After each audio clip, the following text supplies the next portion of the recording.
Bonjour à toutes et à tous, bienvenue dans Histoire à faire frémir. D'autant plus que l'histoire que je vais vous raconter maintenant est particulièrement terrifiante.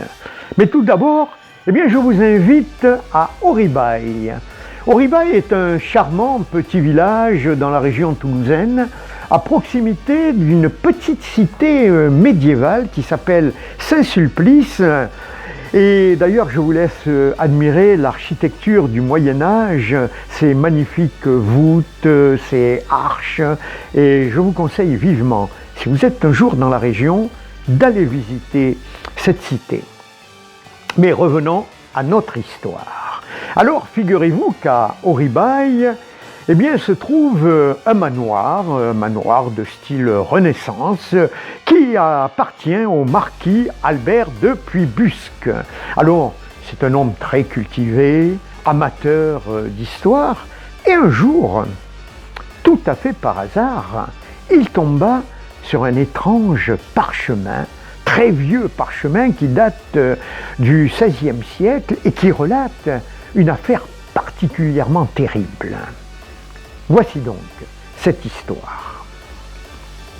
Le petit village d'Oribaille, du temps de François Ier, était possédé par deux co-seigneurs, deux familles, l'une la famille Lapalus et la deuxième la famille Laffitte, qui se fit remarquer d'une manière terrible, car les frères Pierre et Jean Laffitte ont mené la terreur à Oribaille et dans sa région, en séquestrant, en rançonnant de pauvres gens, en les assassinant, en les démembrant, en violant les femmes, en égorgeant des gens et en buvant leur sang.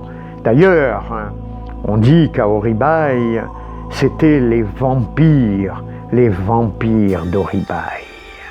Mais figurez-vous que la justice au XVIe siècle n'était pas du tout laxiste, et heureusement, car le sénéchal de Toulouse a eu vent, bien sûr, de ces affaires terribles qui se passaient à Oribaille. Le sénéchal mena son enquête, et suite à ça, ils ont été jugés, et ils ont été condamnés le 13 août 1518 à avoir la tête tranchée. Et ensuite, leur tête fut empalée et exposée sur la place publique d'Oribaille. Mais très peu de temps après, les crânes ont disparu. On se demandait pourquoi. Où se trouve-t-il ? Grand mystère. D'autant plus qu'il y a eu une légende qui a suivi plusieurs siècles après, et certains habitants disaient que les soirs de pleine lune, ils apercevaient errant sur les coteaux d'Oribaille deux chevaliers à la tête coupée. Et chose bizarre, c'est que ces deux chevaliers disparaissaient, s'évaporaient, arrivaient à proximité de l'église. Alors, pourquoi ces fantômes disparaissaient aux portes de cette église d'Oribaille ? Mais peut-être qu'il y a une explication.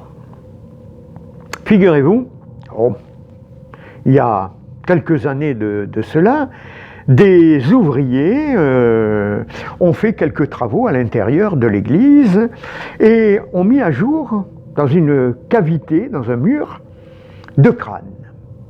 Bien sûr, les crânes ont été étudiés et les scientifiques et les historiens sont unanimes. C'était bien sûr les crânes, très certainement, des frères Laffitte, Pierre et Jean, ces horribles personnages. Mais si un jour vous vous trouvez dans la région, n'hésitez pas. Allez visiter le charmant petit village d'Oribaille et puis n'oubliez pas d'aller visiter aussi son église, son mystère, ses secrets.